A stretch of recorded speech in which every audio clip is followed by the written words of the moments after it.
Hey, welcome to Living Hope Online. This is a thing that I imagine you are aware we've been doing for a little while now. If you're new to us, though, this is just a way for us to be able to hopefully have a different kind of style of church, really, where as far as online church goes. And we want you not just to watch and listen, but we actually want you to participate. We're super interested to hear what you have to say and for you to participate in this conversation. And really, as we talk, as we ask questions, any question we might ask, any comment we might make, we're expecting and hoping that you guys will chime in and be involved in that, answer those, respond to those.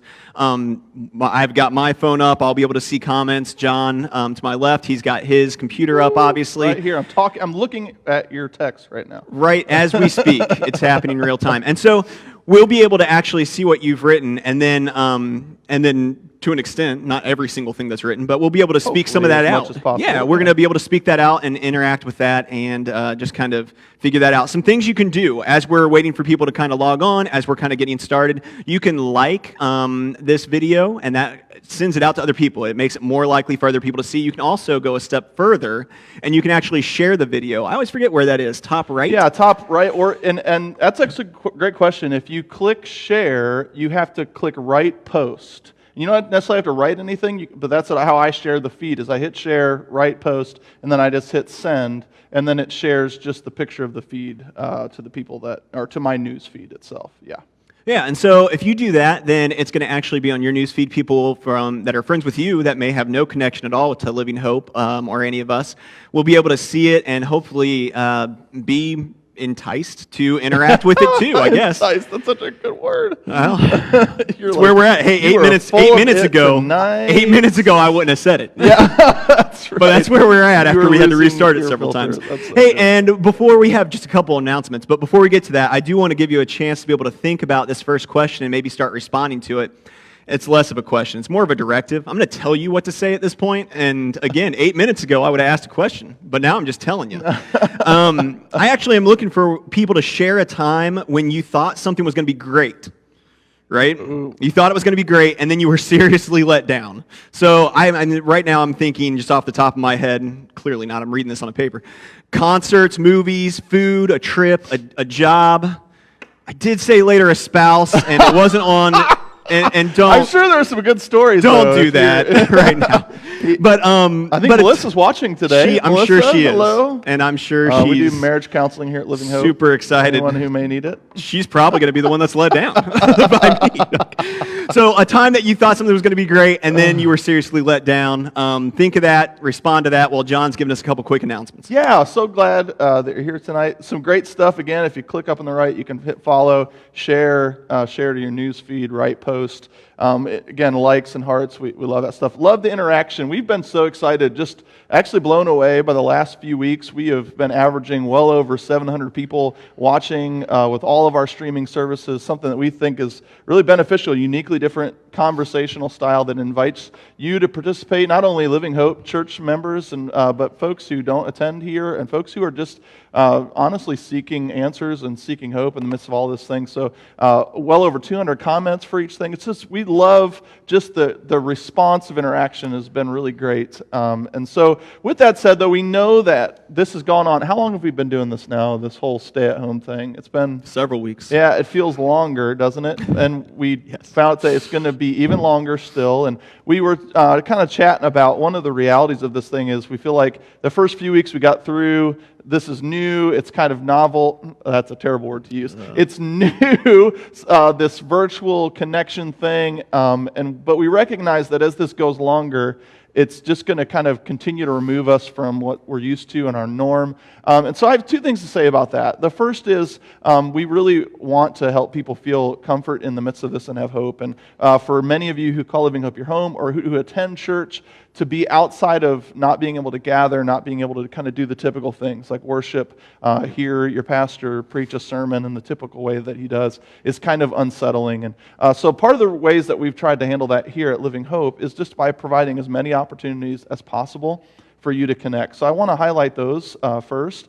So Tuesdays and Thursdays at noon, right during your lunch hour, I get on, and it's a time of devotion and prayer. So I really kind of if you want to call it, I teach or preach a little mini sermon. I share a scripture and a thought, something that's going on in my own heart and mind. And then we pray together. So I encourage you, take advantage of that. Facebook, we're also working to get our live stream onto our actual physical website because we've been having some trouble with the other portal. But take advantage of those times. Really important. If you're not a Facebook person, you're not listening to this now. So if you know somebody who's not a Facebook person, maybe encourage them to create a dummy account just for the next few weeks. It's really, Facebook is uniquely capable of handling the stream volume, we've found. Like the stream works best through Facebook. So I encourage you to encourage others in your life that maybe don't have Facebook, show them how they can create a dummy account that's not connected to them at all, that they could just use to watch. So Wednesday nights, we also have this at 7 p.m. We do our kids stuff that goes out on Fridays for our families. And I believe Heather has a group for all the Faith Factory parents, so you can reach out to her. That's also on Facebook all the time. I know If Gathering is meeting this coming Friday. Yep. Email went out for that. If you've been connected to If Gathering at all and have questions about that, you can connect with Melissa, Justin's wife, who's on here. She'd probably wave and say hi. But you can get information from her. They're going to do a Zoom gathering on Friday. And then Saturday, Pastor Carey's doing an awesome job with the blog that is just really intriguing and will kind of, I hope, challenge you in this. I already read this week, so it's awesome. Can't wait for it to come out. But that's Saturday. And then Sundays at 10:30. But we really do want, again, to try to give you options that give you comfort during this whole thing. So what we're going to try to do is on Sundays, I'm going to do a little bit more teaching than we do here typically on our panel with Living Hope Online. So you can expect this Sunday to just hear more from me as far as preaching, and the panel will still be here, and we'll have times in the midst of the sermon to talk. But I'll look for that. We'll be doing more preaching, and then we'll have some worship. I'm going to lead some songs on Sunday. And then Sunday night, I'm really excited about this, but Sunday night, we actually on elivinghope.com have an archive of our messages from all the way back to 2015. You can get and watch hundreds of messages.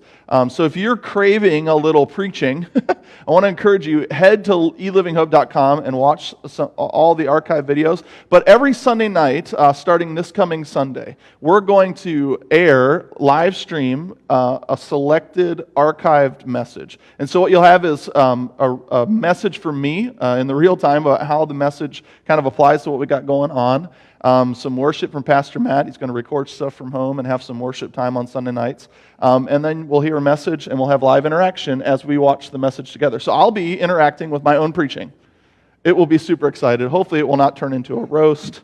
But I am excited. This week we're showing a message called Upside Down, I believe it's called. I forget the message. Flipped or something like that. Anyway, the message is about learning in a culture of independence, learning how to be dependent again on God. Maybe it was topsy-turvy. She remembers my sermons, but actually you weren't here then, I don't think. That was like 2015. I did have stuff, yeah. Anyway, 6 p.m. Sunday night, you can watch an archive message. I think it's going to be a really exciting thing. So I invite you to come on if you're craving a little preaching. It's going to be a good opportunity for that. So that's kind of the first part of it. The second part of this whole thing is I want to remind you, especially all of our people who call Living Hope your home, again, we have seen such an amazing response, and not just us, churches all over the country. I believe God is going to use this thing as a spiritual revival for our country. I truly believe that. And we're seeing the fruits of that already. So I want to encourage you as your pastor to lean in to this stuff. Even though it's a little uncomfortable, even though it's getting us out of our normal, it's an incredible opportunity to share hope with a world that desperately needs it. So I want to encourage you, challenge you, lean in. If it's a little different, it's not going to be forever. But lean in, and because we really want to do that as well. As a church staff, want to lean into the missional possibilities of what this offers us as a church. So that's kind of my spiel. That's kind of the announcements. Take advantage of what's coming up. You'll see our schedule kind of change here. Starting tomorrow, we're going to change up the Facebook thing, add the Sunday night deal to it.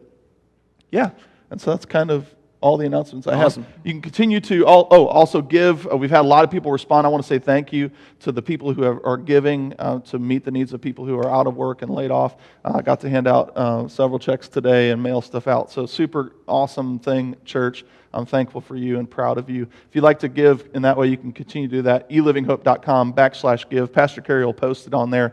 And you can also, if you call Living Hope your home, we want to continue to encourage you, if you can, to not forget to jump on there and give. It's really easy on the website to set up, even automatic payments if you need to. They just come out regularly and help us continue the mission of the church. Okay, I'm done. All right, there Hello, we go. everybody. Thank you for wading through all of those announcements. Yeah, absolutely. Welcome for everybody that's jumped on. So happy that you're here. Again, we're going to start this conversation now. First question that we're going to go with, again, is, I guess, again, more of a directive, but is to share a time when you thought something was going to be great, and then you were seriously let down. Again, we talked concerts, movies, foods, trips, jobs, things like that. You already heard from John a little bit. To my left, I'm Justin.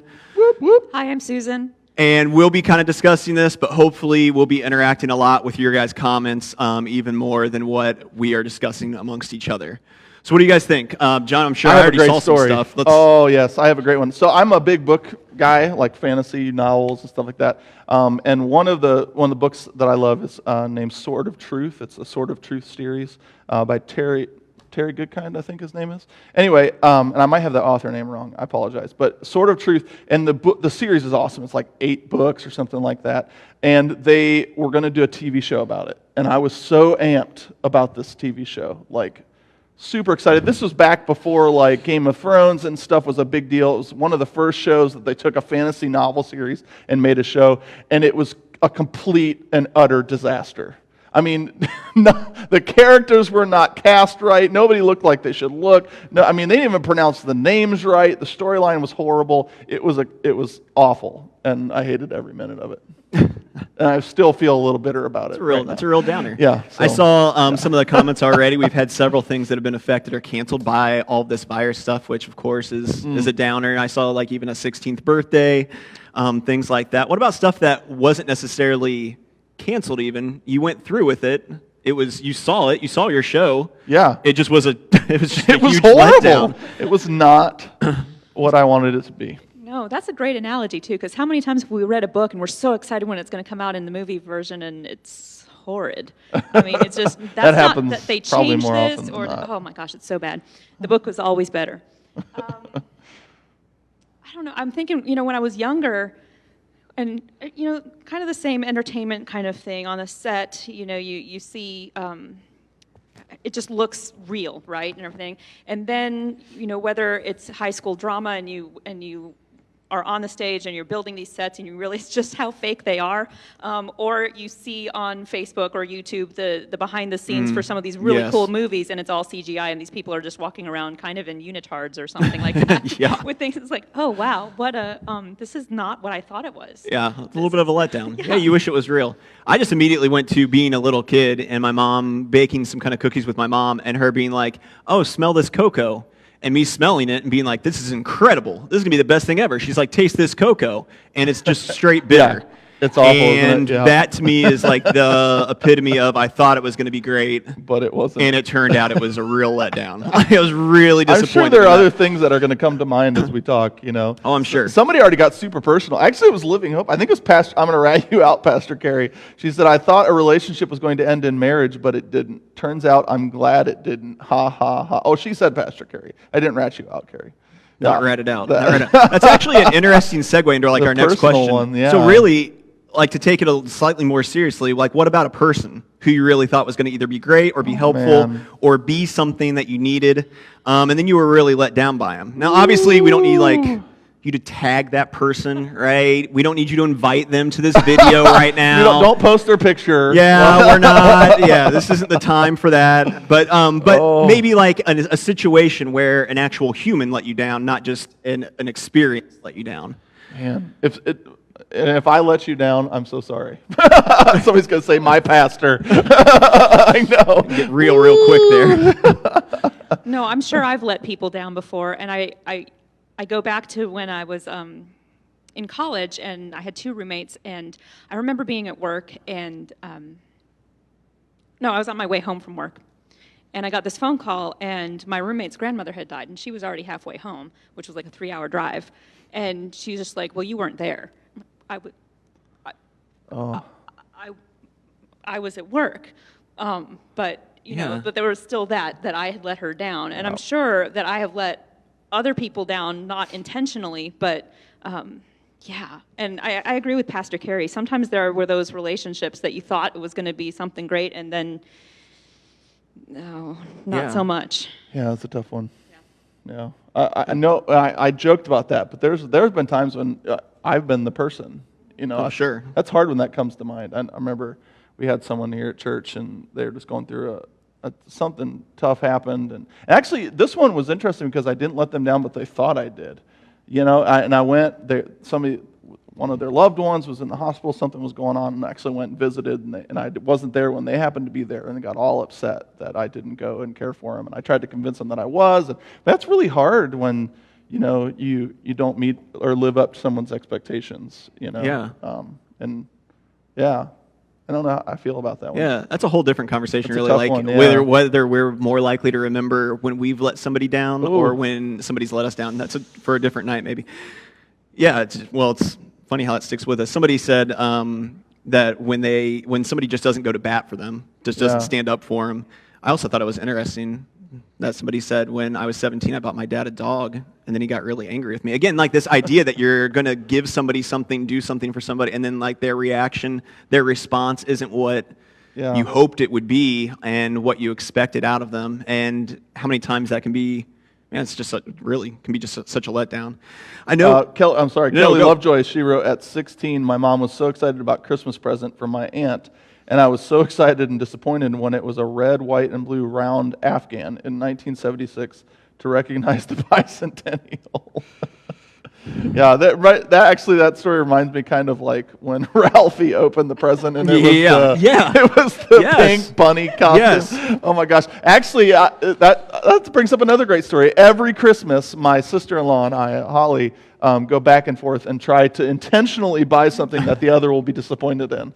Like, that's our gag, world's greatest brother. One year I went to the T-shirt place in the mall, and where you can actually put any picture you want, and I took this goofy selfie shot of my face, blew it up to like the entire size of the shirt, and put a Santa hat on it and wrapped it up and gave it to her. Talk about something that didn't meet expectations. Or did it because her expectations were... That's true, I guess. True.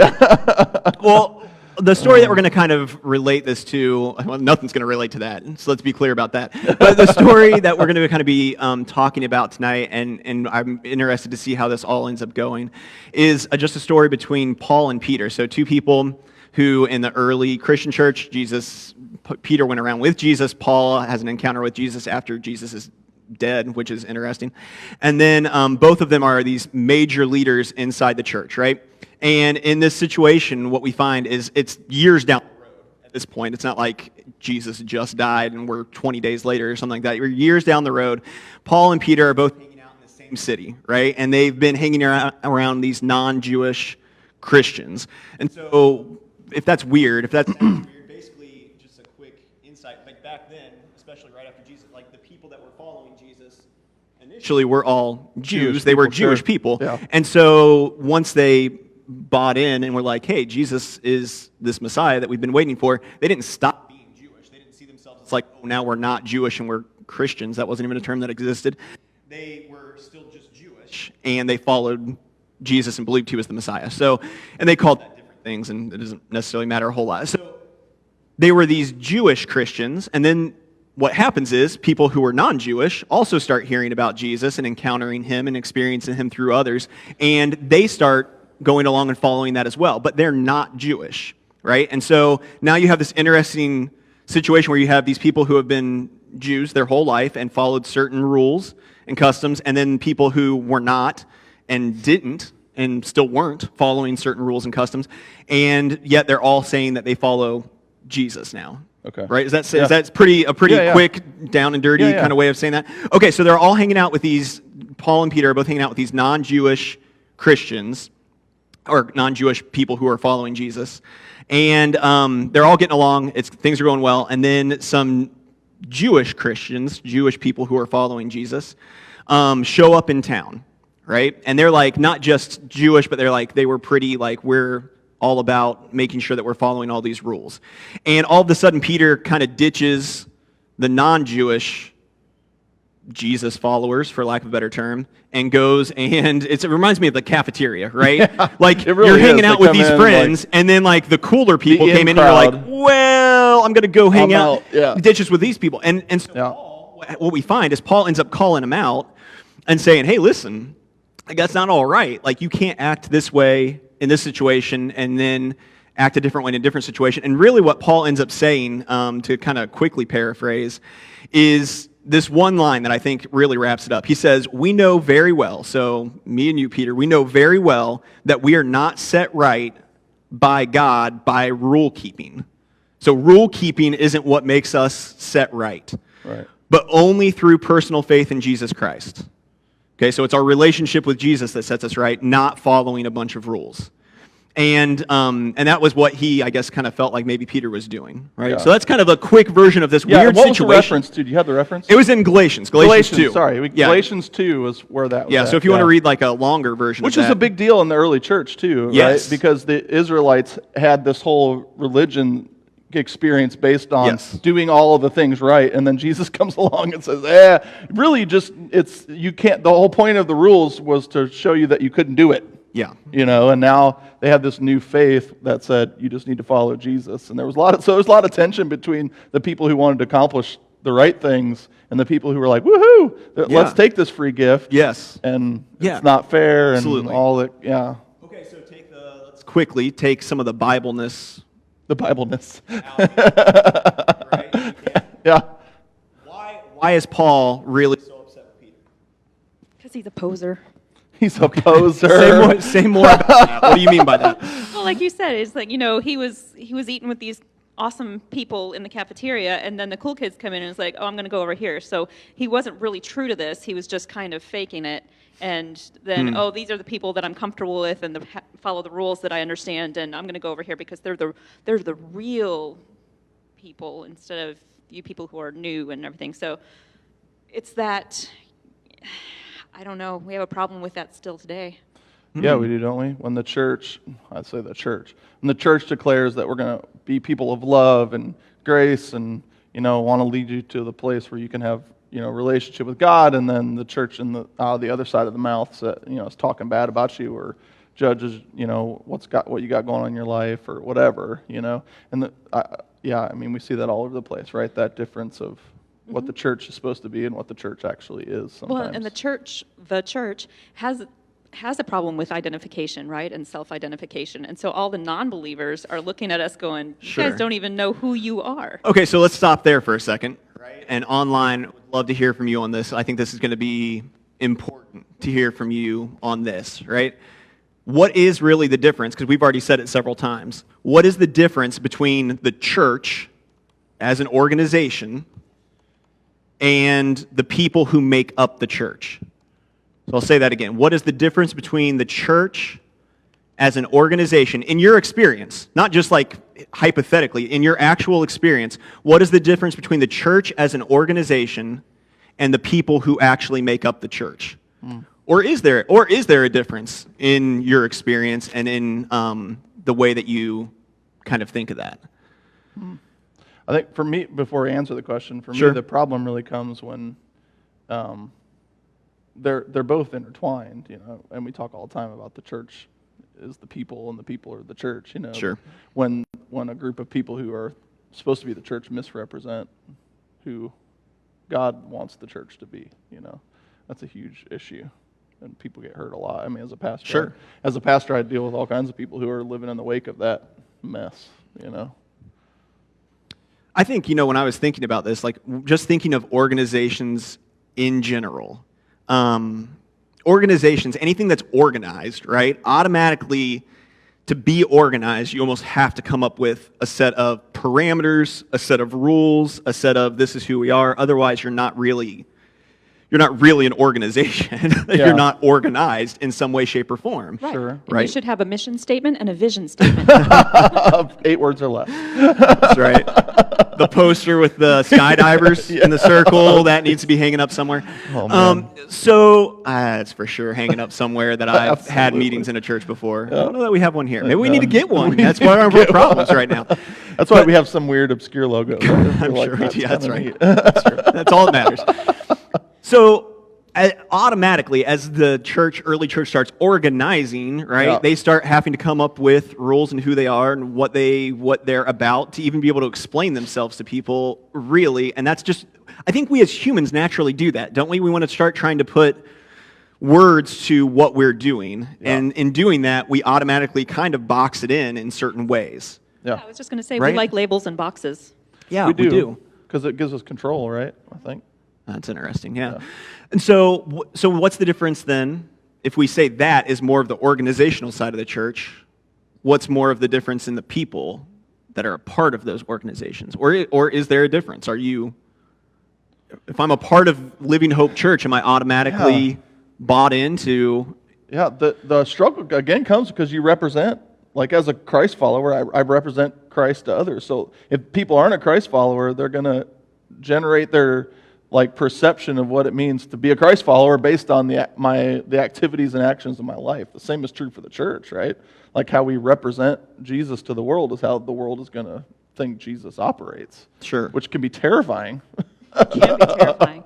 And I think not even that, the representation of Jesus to the rest of the world, but I think we get down into the minutia of, this is what we do. So then we find ourselves disagreeing as the people within the church. And I mean, I've heard this all my life growing up. It's like, oh, well, no, we need to have wine instead of grape juice. Or, oh, we need to have communion every Sunday or once a month or something like Sure. that. Or we need to baptize by sprinkling instead of immersing. Or, I mean, all of these differences of opinion when we're all Christians and we're all just in different denominations. I mean, if you look at the tree and you see all of these different churches, denominations that have come up through the years, it's amazing. Yeah, it really is. There are so many different denominations and ways of doing church that really fall under the label of Christian in the end. And actually, Janie has a good point, and it goes with our next question. So I'll ask the question, and then we'll read what Janie just had to say.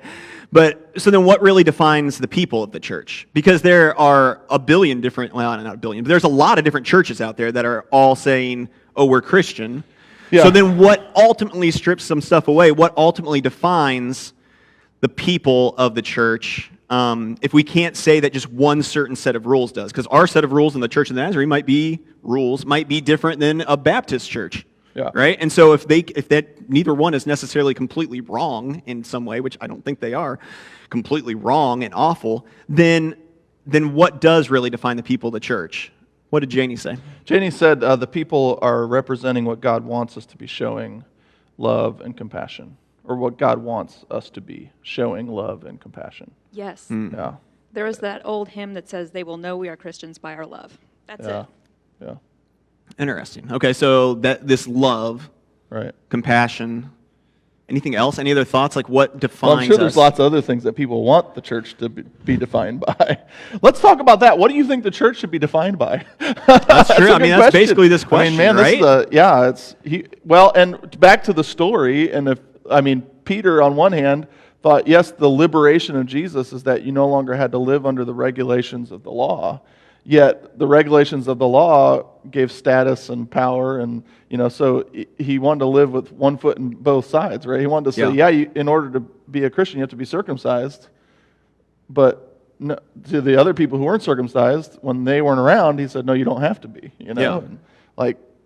So he was confused Sure. very early on. What does it mean Sure. to be a Christ follower? Sure. I think as humans, don't you think sometimes we just want it to be more than following Jesus? Yeah, I think we tend to overthink all the things, and it really is just that simple, or it's supposed to be just that simple, and we can't do it. Yeah. And again, there is a lack of, man, you hate to say it, but there really is a lack of power. There's a lack of sometimes being able to take advantage of everybody's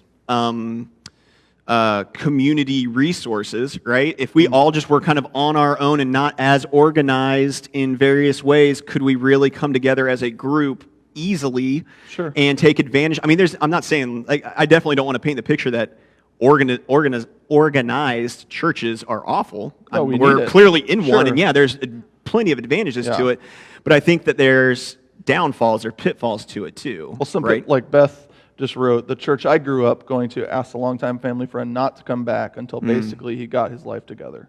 So we stopped going to church, or to that church, because we didn't feel like this was the way Jesus and a church family treated someone who needed grace and help.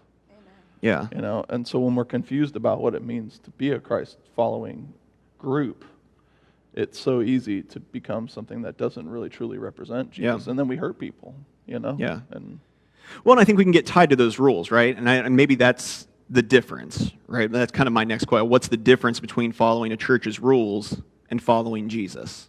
you know, And I think that that's partly the difference, right? Is we can get hung up on the rules, potentially, and make decisions that aren't necessarily what potentially Jesus would certainly seem to have made in the end. And I think that's an interesting place for us to be. And an important thing for churches as a whole to think about organizationally, really. Okay, so this is really what this comes down to in the end for us, is where I want us to kind of spend a little bit more time. So if we know that the church should reflect Jesus, right, where we should be this reflection of Jesus as opposed to just a set of rules that make us look a certain way. So we should reflect Jesus and not just be about following rules. Then what does God say to somebody who has been hurt by the rules of the church? Because here's the reality as you think about that. So what does God say to somebody who has been hurt by the rules of the church? Absolutely want to hear your input on that online.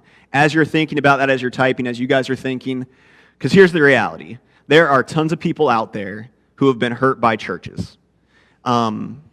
Churches who believed they were doing something good and right, and who either they personally were hurt, they had a family member who was hurt or pushed aside or asked not to come back, or whatever it might be. And that's a serious reality that exists. And it's easy for, I think, churches sometimes to say, well, you know, maybe this wasn't the place for them, or any number of things that we can say to try to excuse that. But what does God say to those people that have been hurt by a church and by the rules of a church? And I think it's important too before we answer that question. Like, I'm thinking it's important too because I think our rules are an attempt to know the right way. Sure.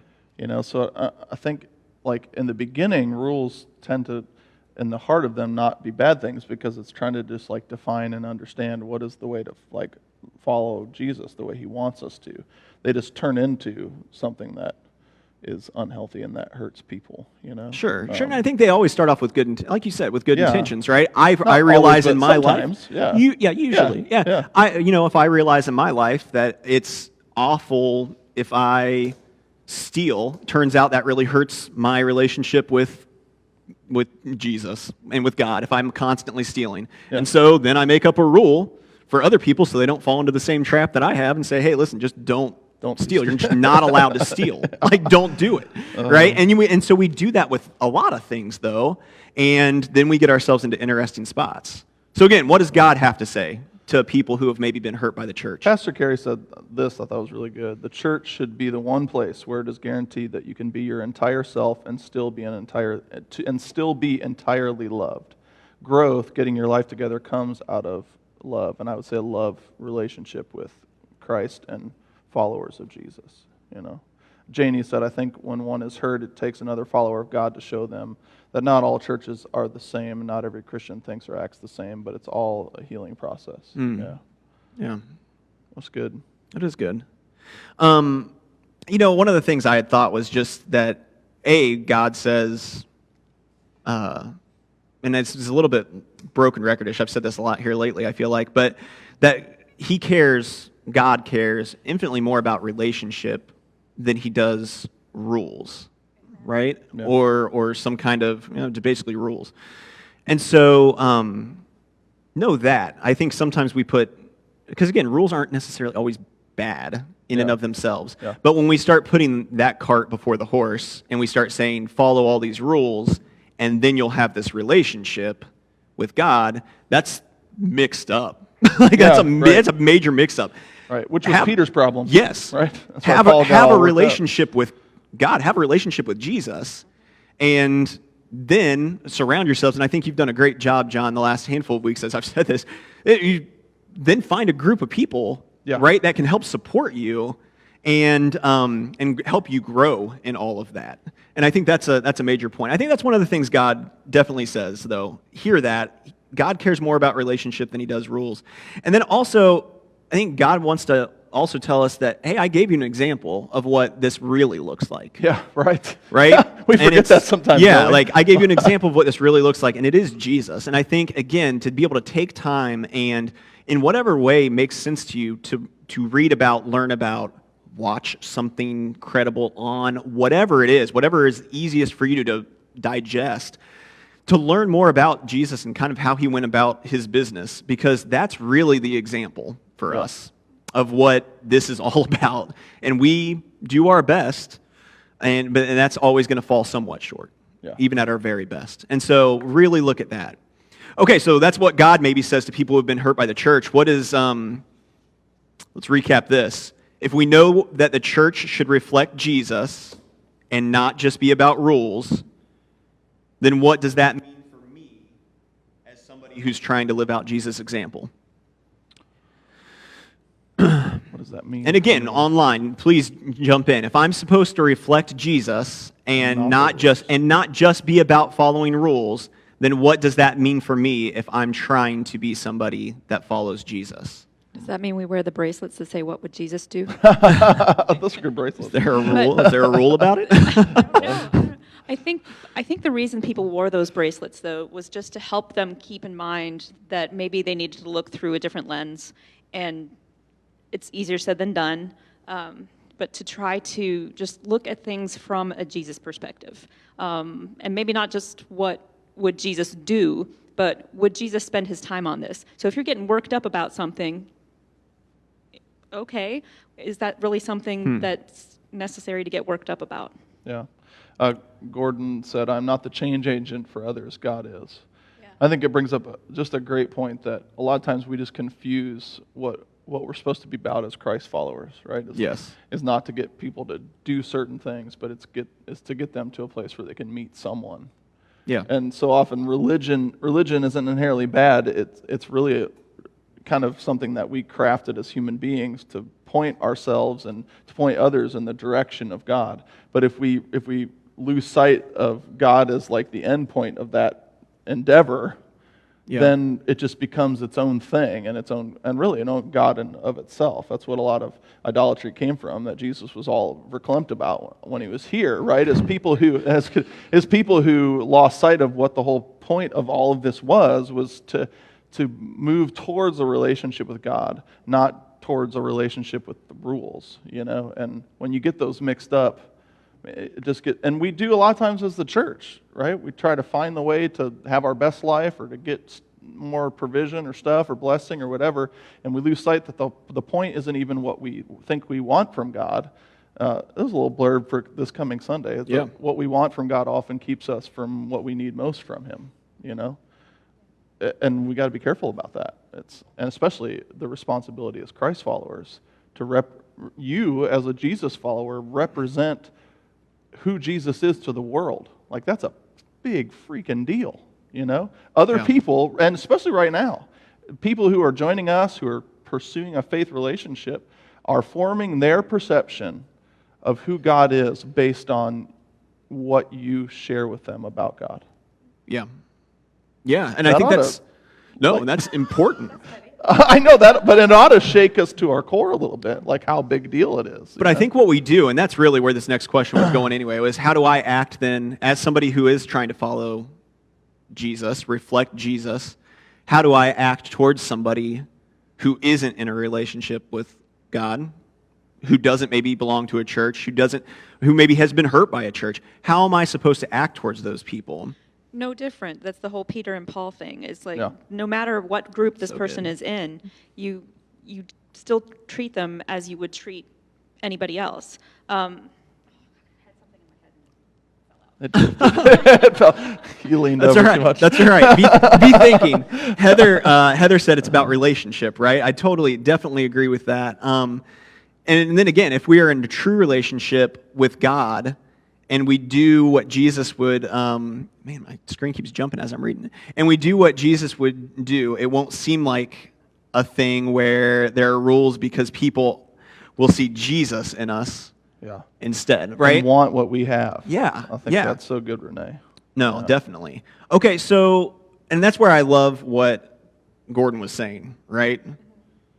It's, you're not, as a Christian, as somebody who's trying to follow Jesus, you're not in charge of changing anybody, right? And I think we weirdly take that upon ourselves sometimes to decide that we are the ones that are supposed to change somebody. And even best intentions aside, we only know how to do that by like basically arguing with people and telling them that they're wrong. Yeah, right. That's what we always end up falling back to when we try to change somebody else. Is you're wrong and I'm right and you should do it this way and the way you're doing it isn't okay. And that's never once what God has told us we're supposed to do. No, we're just supposed to love them and look at them. And I think I said this last time. It's like, you try to look at other people, even the people that you don't necessarily like, and just, that is a child of God. And just like me, that person is worthy of the grace and salvation that has been given to him or her. And so, yeah, you just love. It doesn't matter what group they fall in. It doesn't matter. Yeah, and that idea that I'm no more deserving than anyone else now. And I think that's something that we can get lost on too. Like, I could have been following God for 92 years, and I am no more deserving as that 92-year-old who's followed God apparently since birth, like in my example.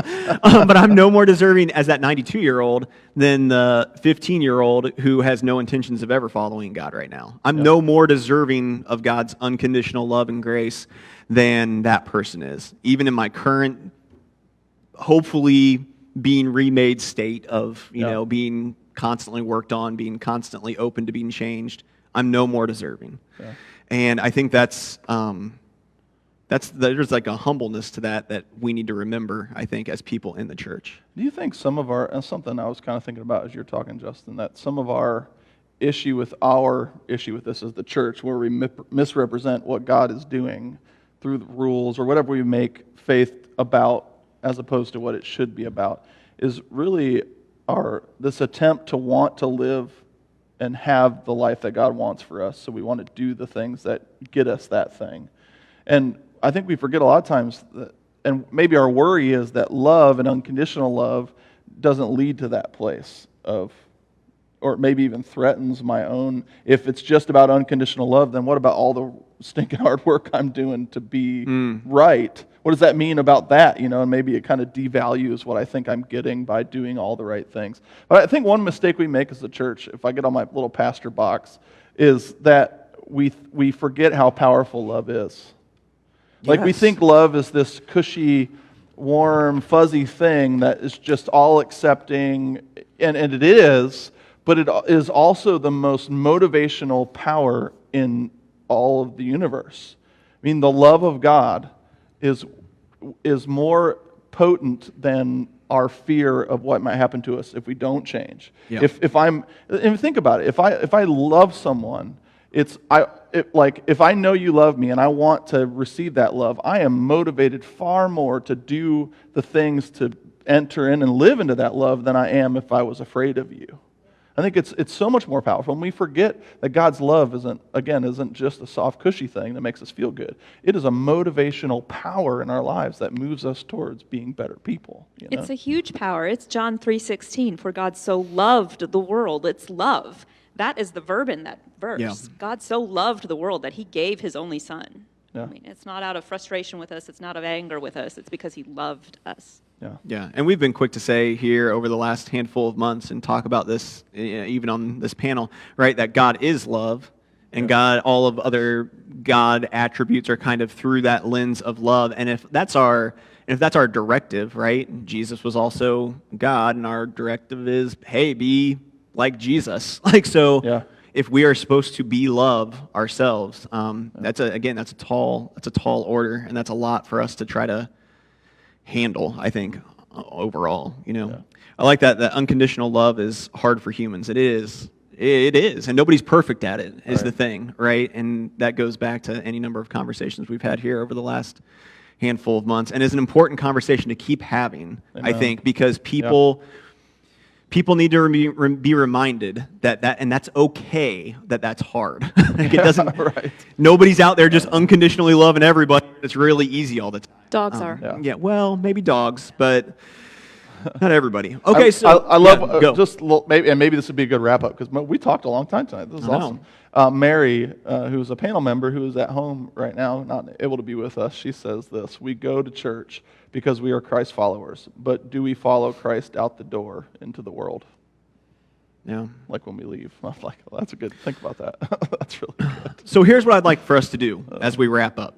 Okay, we'll give our little spiel about liking and sharing, and please do that. Yeah. Like and share. Like share the video if Yep. you know that that's going to be helpful to people. Even if you don't know it's going to be helpful to people, what do you care? Share it. Share it anyway. And hopefully in doing that, we can spread this kind of conversation to people that I think need to hear a conversation like this in a church setting. So definitely do that. Thank you for all your comments. Thank you for chiming in. We appreciate that. Thank you for bearing with us at the beginning when we were a little technically challenged. Here's what I would like us to do, because I'll pray for us here real quick. Yeah. And then we're going to dim the mics. I look at Chris. He's shaking his head. Thank you, Chris. We'll drop the mics. We'll play some music. We'll still continue the conversation. But as I'm praying, I would love for the people that are online that are in a relationship with God, that are trying to follow Jesus, I want you to answer this question online, if you would, so that people that maybe aren't in the same spot as you can hear your perspective. And that question is going to be, so what does all of this mean? All of this talk about following Jesus, loving being so important, and that unconditional love being so important, all this stuff that we've kind of talked about tonight, what does all of this mean for somebody out there who has no relationship with God at all, who doesn't belong to a church at all, who doesn't profess to be following Jesus at all? What does all of this that we're talking about, what does that mean to them? What would be your message to them, to somebody that's in that position tonight? And I'm going to go ahead, I'll pray. Yeah. We'll Good. close out. I just please go ahead and write that out. If you're out there on Facebook, in Facebook land, write your comment about what this means and what you would say to somebody in that spot who does not have a relationship with God and who maybe has been hurt by the church before, or any number of things like that. What would your message be to them? Thank you again. Please comment on that, because it's going to make a difference to somebody, I think. Good. And then let's pray, and we'll kind of keep the conversation going for a little bit. All right, sounds good. God, man, thank you. What a weird time we're in. This is so strange, God, that this is just what we're doing, not just because we can now, but because we kind of have to, and that there are churches all over doing it this way, and that people have all kinds of questions and fear, like there is fear out right now. Just what a crazy time. And I don't know, on a night like tonight, it's just reassuring to remember that it's not about us getting something like right. We don't have to walk around being worried that we're going to get it right or wrong, or that we're messed up this rule, and now what does that mean for how you love me now, God? That none of that's a thing, but that we can just actually go out and try to know you the best we can know you, and trust that you are perfectly capable of letting us know what we might need to change about ourselves. Amen. And God, as we lean into that, I guess as individuals out there, I pray, if there are people out there that don't have a community, that don't have a group of people that can come around them with that like purpose, that like goal of knowing you more, but they want that, God, I pray that you allow them to find a place that's best for them for that. Like help them seek that out. Help other people that are following you around them. Nudge them tonight. Push them really hard. Don't even just nudge them. Push them really hard. Put those kind of people on the people that are following you. Put those people on their mind. Don't let them just be able to not think about it. And help them to reach out. Help me to reach out to the people that I know I should reach out to. And to just express your love to them. Love them in a normal, just loving way. Care about them. Invest in them. Be in a relationship with them. Not for some weird ulterior cause or purpose, but because that's what you would have done. It's what you did do, and it's what you're still trying to do. Man, help me to do that. Help us to do that. And I just pray that you be with us tonight, be with the conversation online. Just thank you so much for that. This is a thing that can even happen. You're awesome. We love you. In your name I pray. Amen. Amen.